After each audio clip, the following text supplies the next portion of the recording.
सत साहेब भाई और बहनों और साधकों, आज कबीरदास जी गंगा घाट पर बैठे हैं और लोगों को डुबकी लगाते हुए देख रहे हैं और कह रहे हैं कोई स्नान कर रहा है, कोई पुल चढ़ा रहा है, कोई मंत्र जप रहा है। पर मैं पूछता हूं, अरे मनुष्यों, क्या भक्ति बस जल में डुबकी से मिल जाएगी? क्या मोती बाहरी लहरों में ढूंढने से मिलेगा? नहीं, भक्ति का मोती तो तेरे भीतर के सागर में छुपा है। आज मैं तुम्हें बताऊंगा भक्ति के 3 गुप्त रहस्य जो साधक के लिए हीरे समान है। पर ध्यान रहे, ये रहस्य किताबों में नहीं, पंडितों की वाणी में नहीं, ये तेरे आत्मा के भीतर लिखे हैं और मैं कबीर वही पढ़कर सुनाऊंगा। लोग भक्ति को समझ बैठे हैं माला फेरना, मंदिर जाना, उपवास रखना। कोई सोचता है भक्ति मतलब भगवान से मांगना, कोई सोचता है भक्ति मतलब चमत्कार। पर मैं कहता हूं, भक्ति व्यापार नहीं है। सच्ची भक्ति में सौदा नहीं होता। जहां सौदा है वहां धोखा है, जहां लालच है वहां भक्ति नहीं। भक्ति तो है आत्मा का आत्मा से मिलन। जैसे बूंद समुद्र में गिरकर समा जाती है, भक्ति में साधक और परमात्मा के बीच कोई पर्दा नहीं रहता। भक्ति के रहस्य 3 परतों में छुपे हैं। पहला रहस्य है भक्ति का आधार क्या है, दूसरा रहस्य है भक्ति का मार्ग कैसा है, और तीसरा रहस्य है भक्ति का फल क्या है। मैं तुम्हें पहले रहस्य का द्वार खोलकर दिखाऊंगा। ध्यान से सुनो, मन की डोर बांध लेना, क्योंकि यह रहस्य किताब में नहीं मिलेगा। यह तेरे भीतर की आग को जलाएगा। साधो, पहला रहस्य है भक्ति बिना सत्य के नहीं होती। लोग झूठ की नाव पर मंदिर खड़े करते हैं, कपट की जमीन पर पूजा करते हैं, पर मैं कहता हूं, झूठे मन से जो भक्ति करे वो प्यासा ही रह जाएगा। भक्ति का आधार है सच्चाई। सच्चाई बाहर की नहीं, भीतर की। तेरा मन निर्मल हो, तेरे विचार साफ हो, तेरी वाणी में कपट ना हो, यही भक्ति का पहला रहस्य है। सुनो, जैसे बीज बिना मिट्टी के नहीं उग सकता, वैसे ही भक्ति बिना सत्य के नहीं पल सकती। तू चाहे लाख फूल चढ़ा, लाख दीपक जला, पर अगर मन में छल है तो तेरी भक्ति खोखली है। परम पूज्य कबीर साहिब, हम रोज पूजा करते हैं, मंदिर जाते हैं, नाम जपते हैं, क्या यह भक्ति नहीं? एक बार एक शिष्य ने यह पूछा। कबीर मुस्कुरा करके बोले, अरे मूर्ख, अगर तेरे मन में द्वेष है, लोभ है और तू सोचता है कि भगवान प्रसन्न होंगे, तो यह तो ऐसे ही है जैसे कोई मिट्टी की दीवार पर रंग कर ले और उसे समझे कि महल बन गया। भक्ति अंदर से जागे, बाहर से नहीं। जब तक तेरे भीतर सत्य का दीपक नहीं जलेगा, तब तक तेरा नाम जप केवल शब्द है, सुर नहीं है, संगीत नहीं है। तो साधो, याद रखो, पहला गुप्त रहस्य है सत्य। भक्ति उसी के द्वार से शुरू होती है जहां झूठ है, वहां भक्ति मर जाती है। जहां सत्य है वहां परमात्मा अपने आप आ जाता है। सत्य को पकड़ो, सत्य को जियो। भक्ति का बीज सत्य की मिट्टी में बोओ, तभी आनंद का फूल खिलेगा। और साधो, ये तो पहला रहस्य था। अभी 2 और रहस्य बाकी है। दूसरे रहस्य में बताऊंगा भक्ति का मार्ग कैसा है, कौन सा पथ साधक को परमात्मा तक पहुंचाता है। ध्यान लगाकर बैठो, क्योंकि भक्ति का दूसरा रहस्य है मार्ग की पहचान। जो जान लिया वही पार हो गया। साधो, मैंने तुम्हें पहला रहस्य बताया था, भक्ति का आधार सत्य है। अब मैं बताऊंगा दूसरा गुप्त रहस्य, क्योंकि सत्य का बीज तो बो दिया, पर अब बीज किस मार्ग से अंकुर बनेगा, किस पथ से बढ़ेगा, यही जानना जरूरी है। तो सुनिए, भक्ति का मार्ग कैसा है। यह कोई पक्की सड़क नहीं, यह कोई तीर्थ यात्रा का रास्ता नहीं, यह तो भीतर का मार्ग है। मन से मन तक, आत्मा से आत्मा तक। साधु लोग सोचते हैं भक्ति का मार्ग है पैदल चलना, मंदिर जाना, गंगा नहाना, पर मैं कहता हूँ काकर पाथर जोड़ी के मस्जिद लई बनाए, ता चढ़ी मुल्ला बाग दे बहरा हुआ खुदाए। अगर मार्ग पत्थरों से बना होता तो हर सड़क ही भक्ति बन जाती। मार्ग भीतर का है, वह मार्ग है स्मरण और सजगता का। भक्ति का मार्ग है हर श्वास में प्रभु का स्मरण, हर कर्म में सजगता, हर क्षण में जागरूकता। और याद रखो, बाहर का रास्ता आंखों से दिखता है, पर भीतर का रास्ता केवल दिल से खुलता है। पर साधो, यह मार्ग सरल नहीं, क्योंकि इस मार्ग में सबसे बड़ा डाकू बैठा है मन। मन कहता है आज पूजा कर ले, कल छोड़ दे। मन कहता है थोड़ा धन जमा ले, फिर भगवान को याद कर लेना। मन कहता है औरों को दोष दे, खुद को मत देख। और इसी मन के कारण साधक रास्ता भटक जाता है। भक्ति का मार्ग कोई भीड़ का रास्ता नहीं है, यह अकेले का मार्ग है, जहां साधक को अपने ही मन से युद्ध करना पड़ता है। मैं कहता हूं, मन ही देव, मन ही ईश्वर, मन ही जगत का राजा। मन को साध लिया तो सब साध लिया। तो साधो, भक्ति का मार्ग पहचानने के दो दीपक हैं, सुमिरन और सत्संग।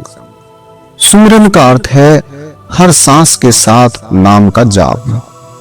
पर ध्यान रहे, यह नाम केवल जुबान का नहीं, दिल का होना चाहिए।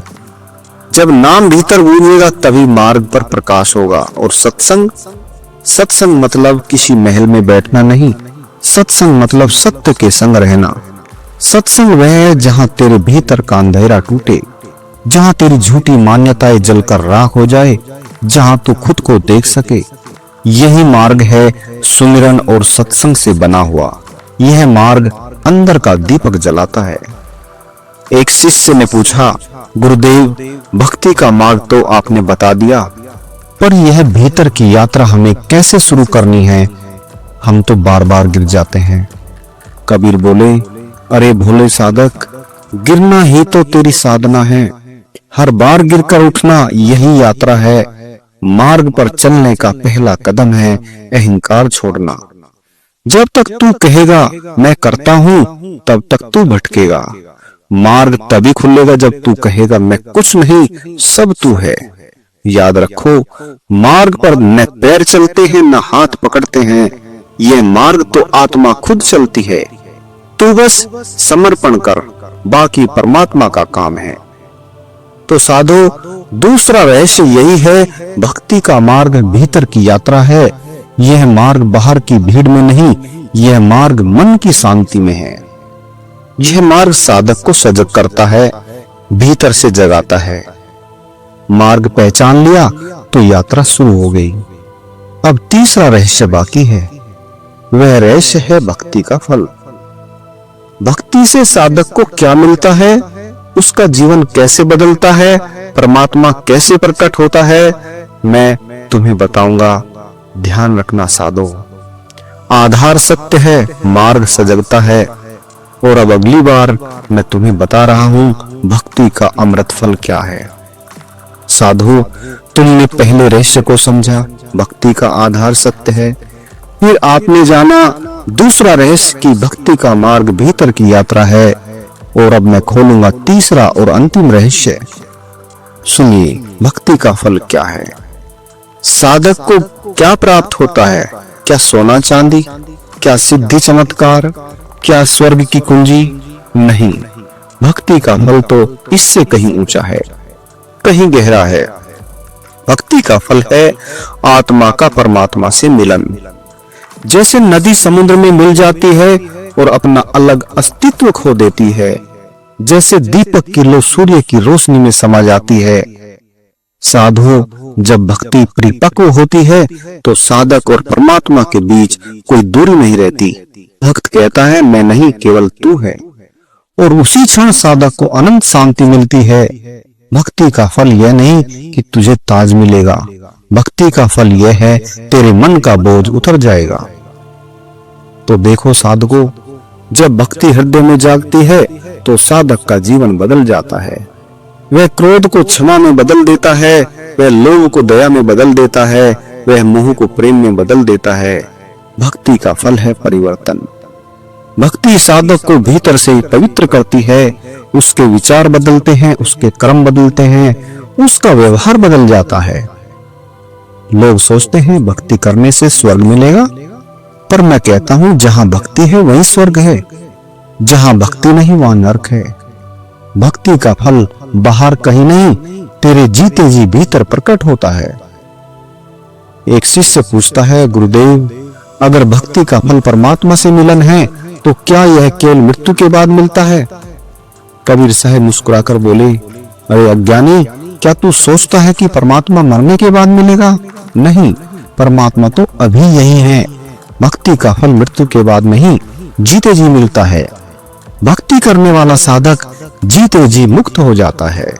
उसका हृदय हल्का हो जाता है, उसका मन निर्मल हो जाता है और वह संसार में रहते हुए भी संसार से परे हो जाता है।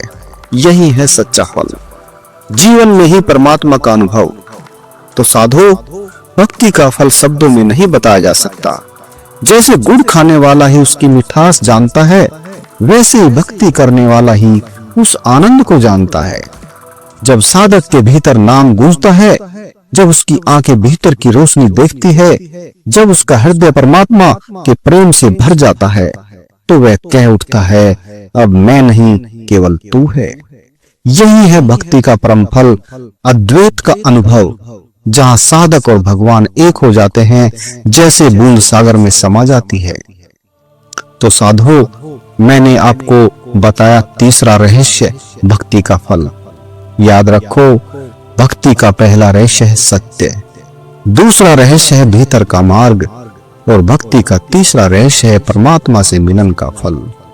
जो इन तीनों को जान लेता है वह साधक नहीं रह जाता, वह संत बन जाता है। वह खोजी नहीं रह जाता, वह पाए हुए में समा जाता है। साधो, भक्ति का फल कोई वस्तु नहीं, भक्ति का फल स्वयं परमात्मा है। इसी में जीवन की पूर्णता है, इसी में अमृत है, इसी में आनंद है। साधो, यदि आपको कबीर साहिब की वाणी और यह दिव्य रहस्य पसंद आया है तो इसे अपने तक मत रखिए। भक्ति का अमृत अकेले पीने के लिए नहीं है, इसे सब तक पहुंचाना ही सच्ची सेवा है। इस वीडियो को लाइक कीजिए ताकि हमें पता चले कि आप भी इस संदेश से जुड़ रहे हैं। इसे अपने मित्रों, परिवार, सत्संगियों के साथ शेयर कीजिए ताकि और भी लोग कबीर साहिब के शब्दों से प्रेरित हो सके। और अगर आप हमारे साथ इस यात्रा से जुड़े रहना चाहते हैं तो सब्सक्राइब कीजिए और घंटी का निशान दबाइए ताकि अगला प्रवचन सबसे पहले आप तक पहुंचे। याद रखिए, एक क्लिक आपकी ओर से भक्ति की ज्योति को हजारों घर तक पहुंचा सकता है। तो आइए मिलकर इस ज्ञान की ज्योति को पूरे संसार में फैलाएं। सत साहिब, धन्यवाद।